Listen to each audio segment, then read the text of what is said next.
Hi everyone, my name is John Kim, and I'm going to be doing Advanced Mathematics by Brown. It's a pretty good book. It's for Honors Algebra 2 students for Ventura High School and Buena High School, and a lot of high schools are using this book. I noticed that some of my students or former students are having some problems with Chapter 5. It's part of the crux of the basics of mathematics. So we're going to be doing Chapter 5, Section 3, Exponential Functions. And I'm going to try to break it into three parts, 2 through 20 all, or is it 22? I believe it's 2 through 20, all evens. I'm not going to do odds because the odds are in the back of the book. And I'm going to probably break it into part 1, 2, 3, so this is going to be part 1. Sorry, I lied. Just part 1 and 2. So let's get started on number 2. 3.6 square root of 2 is approximately, I'm going to use my calculator, 3.6, and then use the caret key right over here. That's your caret key. And then to the square root of 2. And it's approximately 6.12. That's part A. And square root of 2 to the 3.6 is approximately, there's a square root button, second, square root, get out, and then the caret key, 3.6, and you get approximately 3.48. That was easy. Number 4. It says f of 0 is equal to 5, and f of 3 is equal to 40. And they want you to find the function, find the exponential function. The standard form for exponential functions, f of x is equal to a times b to the x power. You notice that the variable is at the exponent.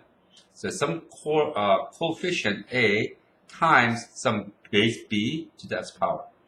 Notice that if b is between 0 and 1, it's called a decay. Then if b is between 0 and 1, then it's called a decay. If b is greater than 1, it's called exponential growth. So it's going to be either growth or decay right over here. Okay, got it? Anyways, so you have f of 0 equals 5. That means when x equals 0, my y value equals 5. And obviously when x equals 3, my y value has to be 40. So we're going to try to figure out what the function f of x looks like. You have to figure out what a and b is basically. So we plug it in. F of x is equal to a times b to the x. Plug in 0. Always plug in the 0 first. And that's your y value. So that's 5 is equal to a times b to the 0 power. B to the 0 power. Any number raised to 0 power is 1. So a equals 5, because that value right there is equal to 1. Now what do we do from there? We plug in the second value. So 40 is equal to, plug in the value for a, 5 times b to the third power. To get rid of the 5, you divide it by 5. A is equal to b to the third. B is equal to 2. Therefore, our function is f of x is equal to 5 times 2 to the x power. That's it. You should be able to do all of these by yourself. And number 6 is not that difficult. It's just like number 4. So we're going to skip number 6 and go on. Number 8. The half-life of radium is 1600. Half-life of radium is 1600 years, 1600 years. If 1 kilogram is present now, how much will it be present after 3200 years, 16,000 years, 800 years, and t years? So there's 4 parts to this, A through D. Half-life. Half-life means when you start off with a certain amount, let's say, I don't know, 1 kilogram. That's equal to 1,000 grams, by the way, right? And after so many years, you have half of it left. And after so many years, you have half of that left. and then you have half of that left, and then you have half of that left.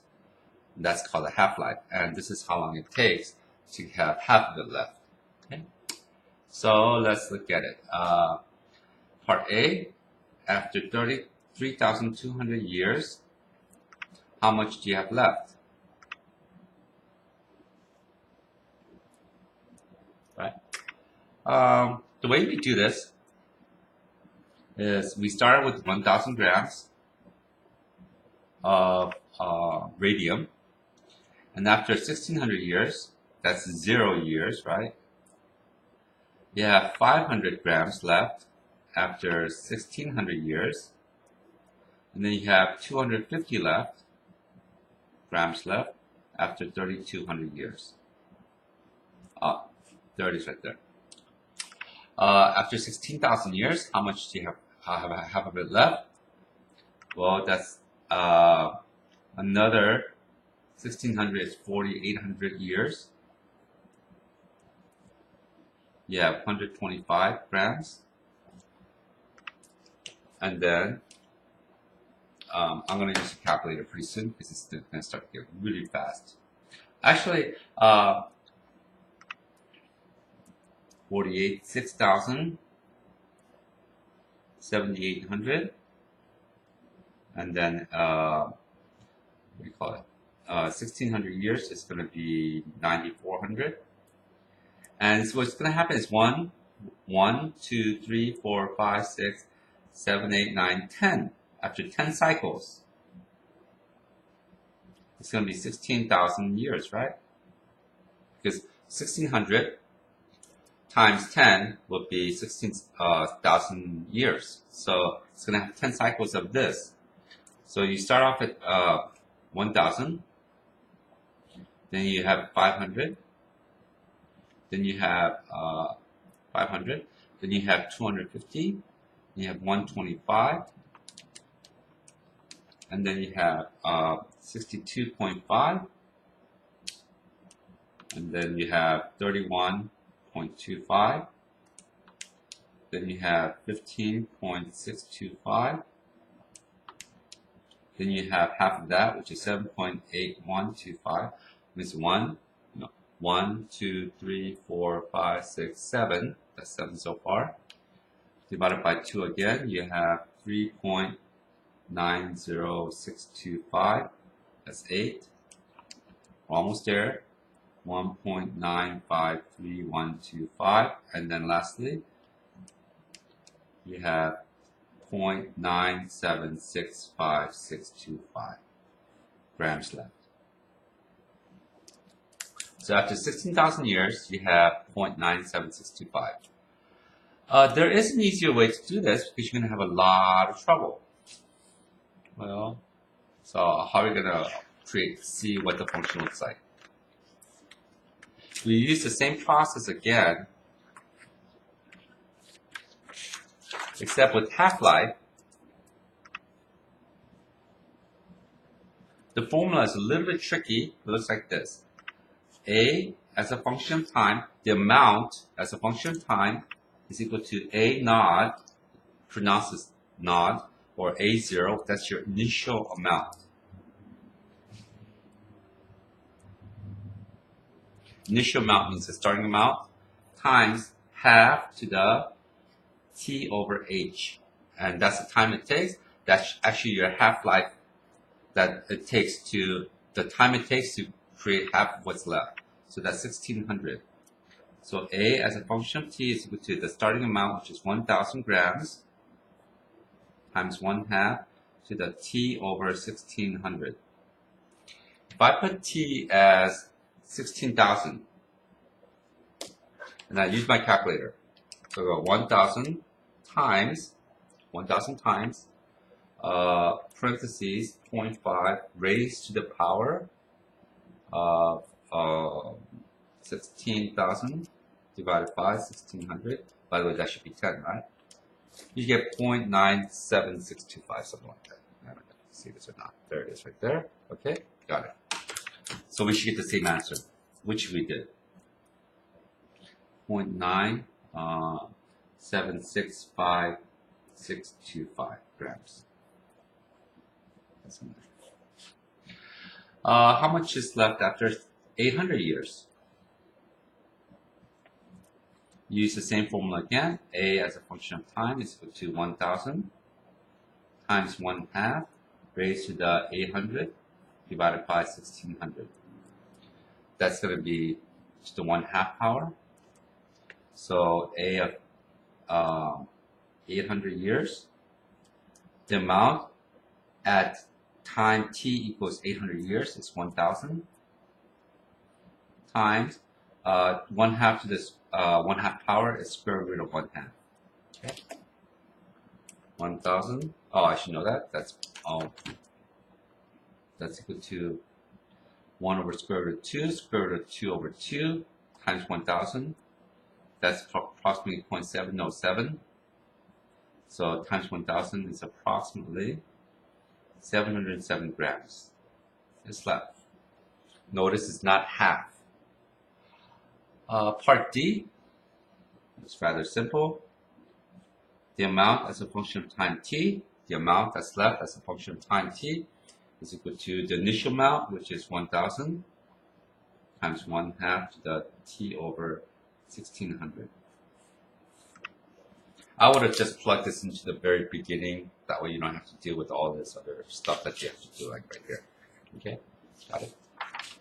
Hope it helps on that one. Let's do number 10. Next page.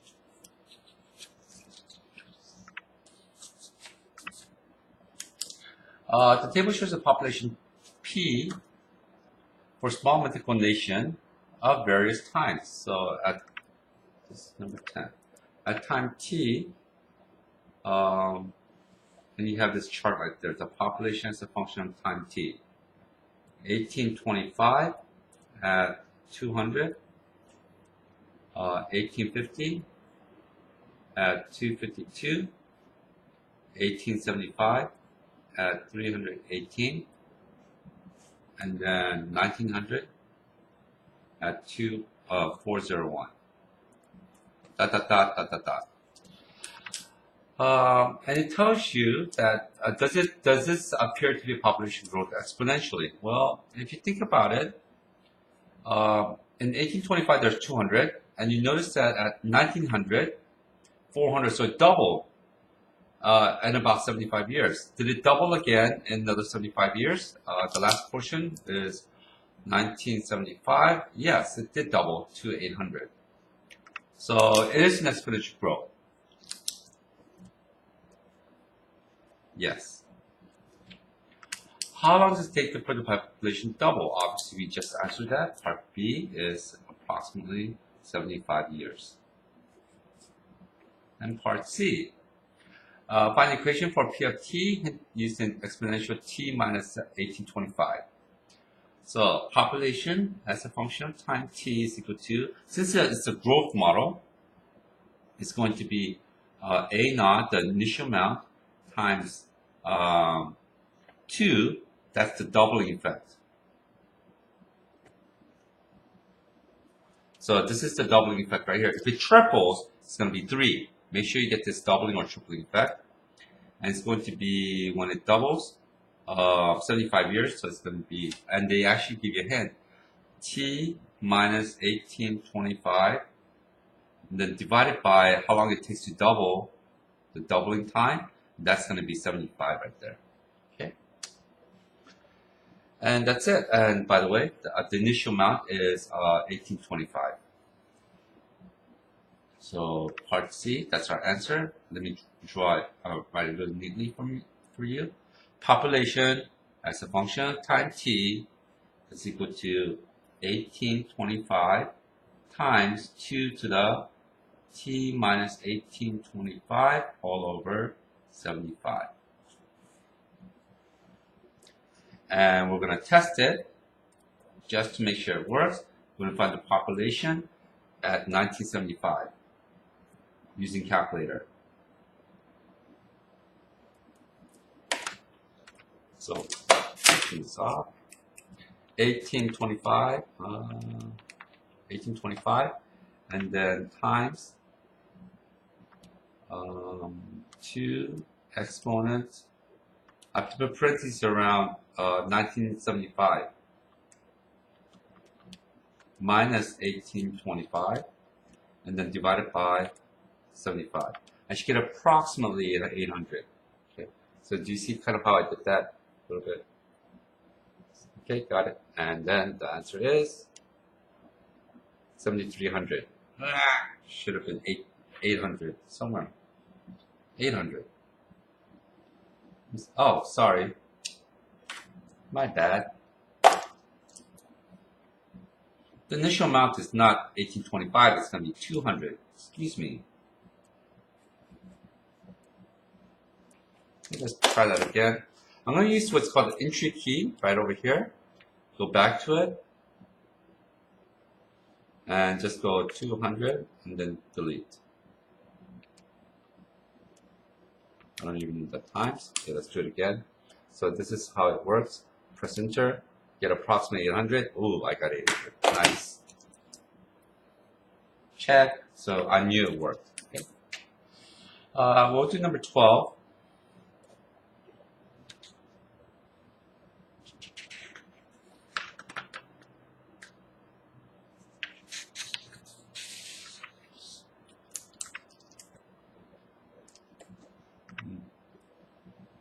Let me work this out just a little bit. 12. Suppose the population of a nation grows at 3% growth per year. If the population was 30 million in 1990, what would be the population to the nearest million in the year 2000?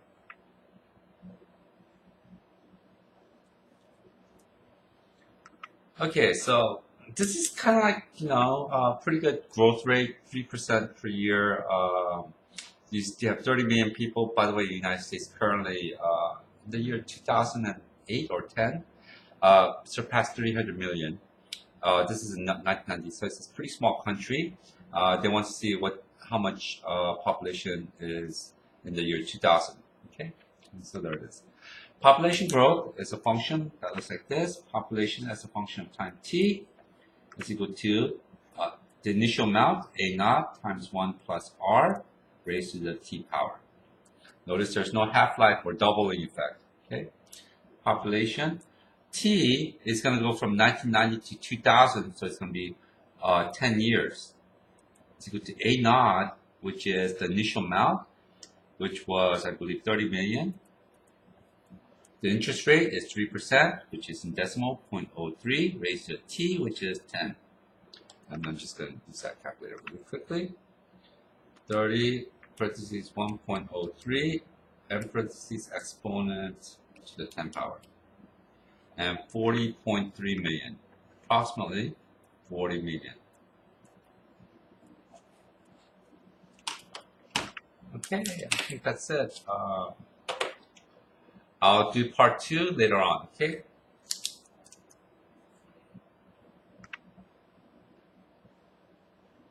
Coming up.